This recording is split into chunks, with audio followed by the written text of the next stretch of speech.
Durante mucho tiempo se ha considerado la España medieval como el paradigma de convivencia de las tres culturas.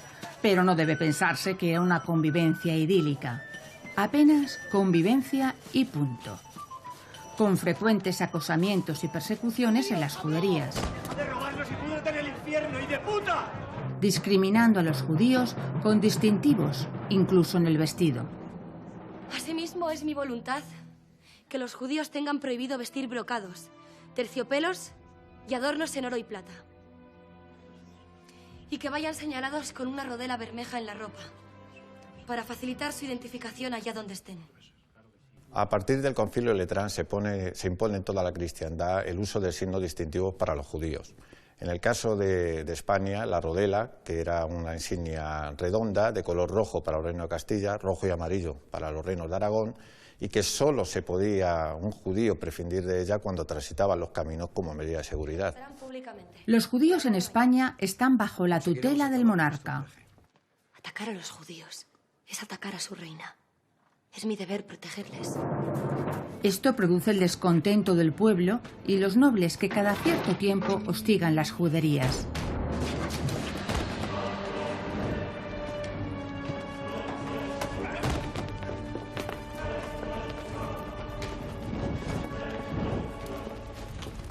Es una manera fácil y poco peligrosa de atacar al rey. En 1492 se ejecuta la orden más cruel. Cerca de 150.000 españoles deben partir de su país abandonándolo todo. El edicto de los Reyes Católicos sobre la expulsión de los judíos les obliga a renunciar a uno de sus valores más íntimos, como puede ser la religión, y les exige una desvinculación con su identidad. La mayor parte abandonan España, en hebreo sefarad, de ahí el nombre los sefarditas, que significa los españoles. No hay cifras concluyentes, pero se acepta que una quinta parte se quedan y se convierten forzosamente al cristianismo.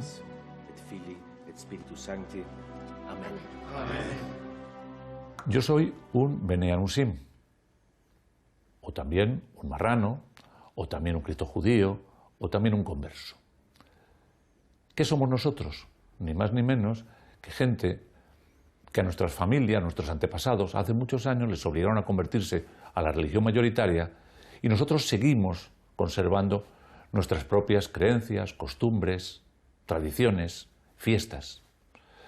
Pero algunas las perdimos por los años, otras las hemos mantenido con muchísimo cariño. Como la fiesta del Purín, en hebreo, la fiesta de las suertes. Una de las fiestas más importantes en el calendario judío es la fiesta de Purim y sin duda es la fiesta más alegre. Esta fiesta rememora la figura de la reina Esther, cuya historia se cuenta en el libro de Esther en la Biblia. Es una chica judía que se casa con el rey persa Jerjes I y que por su origen judío consigue salvar a su pueblo que estaba amenazado por el malvado Amán.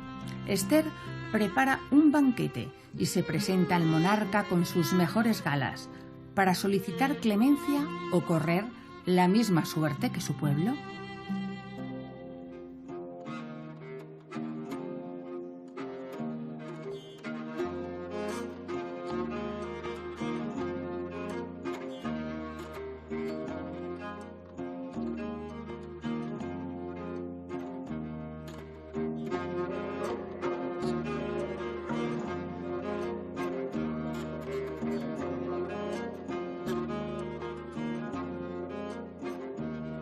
Se vistió la reina Esther en el tercer día, vestida de su color que al oro parecía, con grande mancilla se fue del rey. Y el rey que la vino venir, bebió su vino a la color del vino. Que es la tu venida, Esther, que es la tu demanda, un convite quiero hacer en la tuya casa, con toda tu compañía y jamás también. Y también quiero tener largas las tus mesas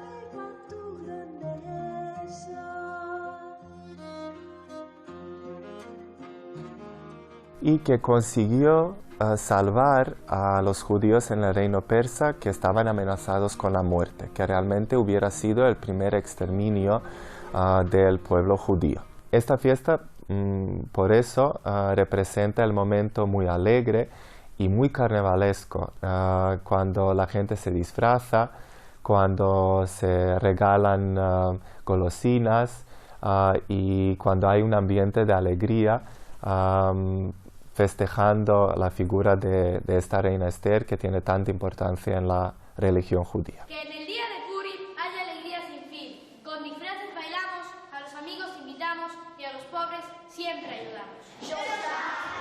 Los judíos no tienen santos, pero la Iglesia católica, influida por la historia de 15 siglos de convivencia, señala 3 fechas en su santoral en memoria de esta valiente reina, Santa Esther.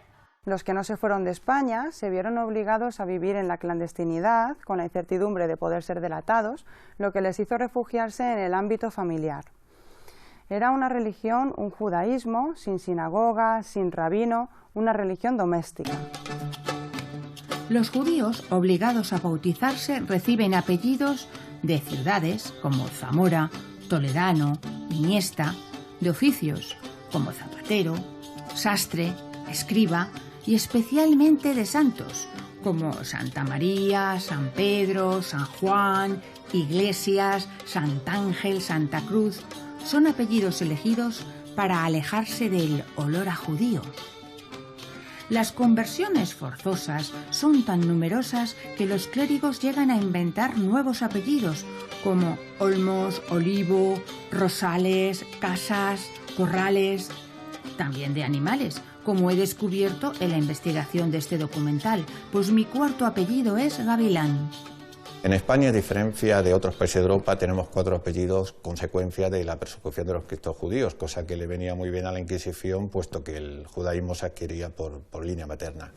Hasta 1869 rigen en España los llamados estatutos limpieza de sangre, que controlaban las 4 genealogías a la hora de acceder a determinados puestos como médico, funcionario u otros. Después de la expulsión de los judíos en 1492, los judíos conversos, algunos de ellos, seguían judaizando a escondidas. ¿Por qué hacemos cosas de judíos? Cualquiera podría pensar que somos herejes. Una de las celebraciones que mantenían era la celebración del Shabbat, el sábado judío, que empieza el viernes por la noche cuando se pone el sol y acaba el sábado también cuando se pone el sol. Entonces, una de las costumbres que hacían, por ejemplo, era prender una vela y no apagarla hasta el día siguiente, porque una de las prohibiciones para el Shabbat es prender fuego. Quizás ha llegado la hora de emplear instrumentos más eficaces para acabar con la herejía. En nombre de sus señorías, los reyes Isabel y Fernando, hago saber que a día de hoy el Tribunal de la Santa Inquisición comienza su labor en Sevilla. Serán perseguidos. Recibirán justo castigo por sus pecados hasta que demuestren arrepentimiento y voluntad de profesar la fe verdadera. En 1492, en julio, se cumplían los 3 meses del decreto firmado en marzo por el que los reyes católicos expulsaban a los judíos de España. Todos los que no se habían convertido tuvieron que salir y muchos de ellos eligieron Portugal como el destino más cercano. Hasta 1506 no hubo ningún problema, pero, caramba, el rey portugués va a casarse con la hija de los reyes católicos y le pone una condición para ese matrimonio, y es que no haya judíos en su reino. Aceptaré mi matrimonio si se cumple una condición. Desposaré a Manuel solo cuando haya expulsado a los judíos de su reino. Ante esa situación, el rey portugués elige una idea muy original, que se denomina el bautismo en P. ¿Qué es el bautismo en P? La traducción sería bautismo de pie. Es que un fraile o un sacerdote con un escribiente va a las casas de los que se consideran judíos, se les lanza un balde de agua, ya están bautizados, se les inscribe como cristianos y pasan a ser lo que se llama en Portugal cristianos novos, o lo que nosotros llamamos en España conversos. La prohibición bajo pena de muerte de practicar su religión obliga a los que no se han podido ir a orar en la clandestinidad. Sed bienvenidos en la casa del dolor. Y a practicar sus ritos funerarios en secreto. Cerrad las ventanas. Yo mismo lavaré el cuerpo de mi hijo. En la judería de Toledo, tan llena de pasadizos y sótanos, se han mantenido numerosas sinagogas ocultas. El profesor Gian Pasini, este hombre afable y meticuloso, desde hace 30 años estudia el urbanismo medieval de la ciudad de Toledo, aunando un profundo estudio de los textos medievales y el análisis del espacio actual. Nadie mejor que él para descubrirnos un Toledo oculto. En el subsuelo de los jardines de la Escuela de Artes nos lleva a la sinagoga criptojudía más desconocida.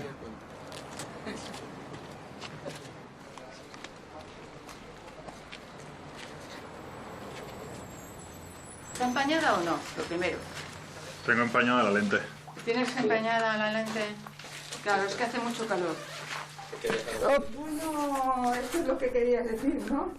Sí, aquí hay mucha agua que recoge un colector que está un poco más abajo. Entonces, de todos los lados se nota perfectamente el recogido del agua natural. ¿De dónde viene el agua? De más arriba, de la cava.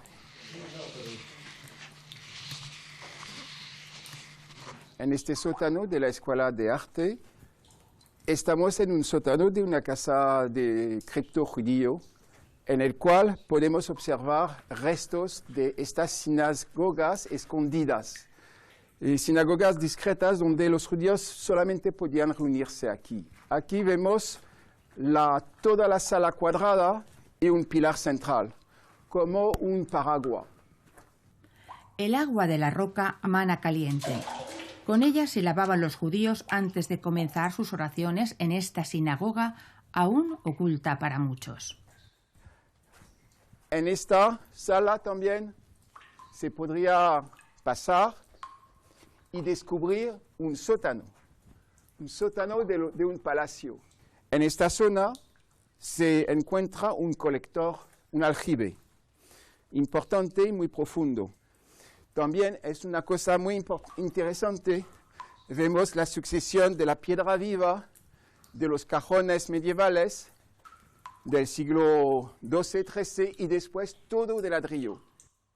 Somos judíos, yo soy sefardí, ellos son de origen ashkenazim, pero nos sentimos muy conectados con Toledo por su pasado judío. Ellos están de camino a Israel y han decidido estamos en la mañana hay que hacer un rezo y hemos elegido los restos arqueológicos de la antigua sinagoga del Sofer frente a la Escuela de Arte. Estoy prácticamente 100% segura que es la primera vez que se va a rezar en 600 años en lo que fue una de las sinagogas más importantes de aquí, de Toledo.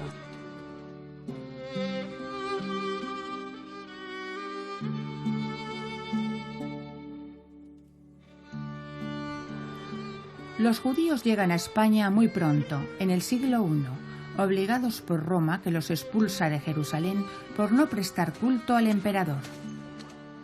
Tenemos constancia de la llegada de los primeros judíos a España a partir del año 70. Lo hacen después de la destrucción del templo en Jerusalén y atravesarán todas las costas del norte de África, saltando a la península ibérica a través del estrecho de Gibraltar. La mayoría de estos judíos que llegan a la península se van a asentar en toda la zona del Mediterráneo, porque es la zona más próspera en ese momento. Los 15 siglos en común, compartiendo una lengua, han dejado un patrimonio en arte, música, gastronomía y expresiones verbales que usamos sin conocer su origen.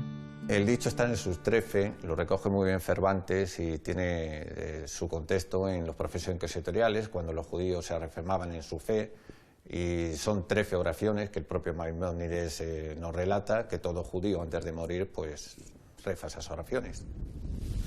La expresión estar en sus 13, que tan alegremente soltamos como sinónimo de terquedad, eran las 13 oraciones que rezaba el torturado para no renegar de su fe. La cruel persecución de la Inquisición sobre los criptojudíos hace que ingenien códigos secretos para reconocerse y prestarse auxilio.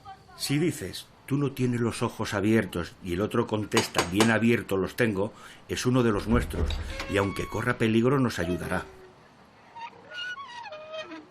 Uno de los aspectos más delicados e importantes, teniendo en cuenta que hablamos de personas que mantenían en secreto sus verdaderas creencias, sería el de la educación de sus hijos, y más en concreto el momento de la confesión sobre su verdadera religión, que ocurría en la primera adolescencia, teniendo las niñas 10 años y los niños 13, como una reminiscencia del rito judío del Bar Mitzvah. Desde muy pequeño a nosotros se nos decía, cuidado, somos diferentes. Claro, las diferencias pueden ser de muchas cosas, después de una guerra civil, después de tantas... Uno puede ser diferente por muchos motivos. En mi caso se juntaban varios. Soy de una familia que perdió la guerra civil. Pero además teníamos otras diferencias, teníamos costumbres que yo en otras casas no veía y que además en mi casa decían, esto no lo cuentes. Pero de verdad cuando yo me doy cuenta que soy diferente, es en el principio de la Guerra de los 6 días. La escena es viendo la televisión con mi abuelo y yo digo una frase que se repetía en aquel momento. A los judíos los van a echar al mar. Mi abuelo se levantó muy airado, muy serio. A mí me trataba con mucho cariño porque, bueno, la relación abuelo-nieto era muy especial. Y de pronto me dijo, eres idiota, o algo así. Y estuvo unos días sin hablarme. Yo dije, caramba, ¿qué habré dicho yo para ser tan grave? Y pues el segundo, el tercer día ya me llamó y me dijo, tenemos que hablar. Y me dijo, mira, nosotros somos judíos. El dicho tirar de la manta tiene que ver con ese lienzo enrollado, un lienzo de tela enrollado en una vara que se ponía en las puertas de las iglesias, que comprendía el apellido de todos los judeoconversos de esa misma parroquia. En Semana Santa disfrutamos de la dulce tradición de las torrijas, las monas y rosquillas de Pascua. Pero ¿por qué en estas fechas? En Pascua, los judíos tienen prohibido la ingesta de alimentos derivados de cereales, el pan y sus derivados, fideos, harina y hasta licores como la cerveza. Luego, tomar torrijas era una manera pública de decir, no soy judío. Como herencia de las costumbres conversas en España, por ejemplo, la costumbre de poner o castigar a los niños de cara a la pared, tiene que ver con que los judíos expiaban sus culpas frente a la comunidad poniéndose de pared en las sinagogas, frente a la pared, igual que a los moribundos se les ponía frente a la pared prestos a morir precisamente para expiar sus culpas. En nuestro país ha permanecido la costumbre de legar las joyas a las hijas. Alhaja significa tradición. En el mundo judío recae sobre la mujer la continuidad del linaje. Solo se puede ser judío si naces de una mujer judía. Es la heredera de la tradición. ¿Sabes que en tu ADN hay huellas de los judíos que se quedaron? Así lo demuestra la investigadora Elena Bosch de la Universidad Pompeu Fabra. La contribución judía representa el 20% de los linajes actualmente presentes en la península ibérica. Todos nosotros tenemos una parte de los judíos que no nos fuimos. Mírate, esa parte valiente, resistente a las adversidades, tenaz, luchador, ha quedado en nuestra alma, es el judío que hay en ti y en mí. Leandro Manzanas. Carlos Sánchez Gómez Puig del Pino. Muy bien. Es el otro hombro. ¿Ves? Natalia Granados Cuervo. Alba Rosano Bargueño. Barrientos. Matei. Cabanilla Burgo. Carriedo. De la Fuente. Navarro.